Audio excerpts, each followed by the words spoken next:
ازيكم عاملين ايه؟ يا رب دايما تكونوا بخير. هنعمل مع بعض النهارده عيش فينو كده محشي باللحمه المفرومه وممكن تحشيه جبن. يلا نعرف المقادير، بس ما تنسوش تصلوا على النبي قبل ما نبدأ الفيديو. المقادير هنا عبارة عن كوباية من المية وكوباية من اللبن الدافي وعليهم معلقة كبيرة من الخميرة وكمان معلقة من السكر. ندوب الكلام ده كله في بعض وبعدين نغطيها ونختبر الخميرة زي ما احنا متعودين.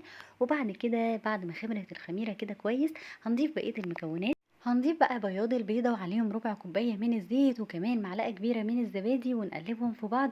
وبعد كده ننزل بكوبايتين كبار من الدقيق وعليهم معلقة كبيرة من البيكنج باودر ورشة من الملح. طبعا عجننا كويس بقى زي ما انتوا شايفين، وجبنا كمان بولة كده ودهناها شوية من الزيت، وبعدين لمينا العجينة كويس وحطيناها في البولة وهنغطيها لمدة نص ساعة لحد ما العجينة تخمر معانا.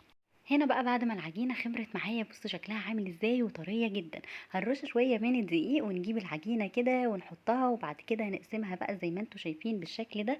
طبعا انا قسمتها كده لكام قطعه، وبعد كده هناخد اول كده قطعه ونعملها على شكل كور ونرش شويه من الدقيق ونحط الكور بتاعتنا كده ونركنها على جنب ونغطيها كويس عشان ما تنشفش معايا.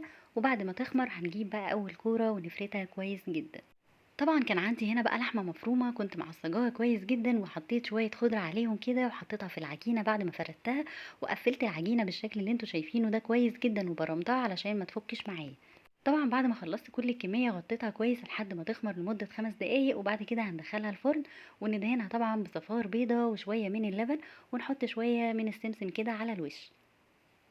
شايفين بقى شكلها عامل ازاي؟ بجد تحفة جدا. وهنا طبعا بعد ما خرجت من الفرن بصوا جمالها عامل ازاي وكمان طريه جدا. وعايزه اقول لكم ان ريحتها تجنن باللحمه المفرومه اللي جواها. بجد حاجه كده تحفه ومضمونه في البيت من غير بقى ما تشتري اي معجنات ولا اي حاجه من بره. بصوا جمال اللحمه المفرومه عامله ازاي من جوه. بجد حاجه كده تحفه. بصوا شكلها عامل ازاي.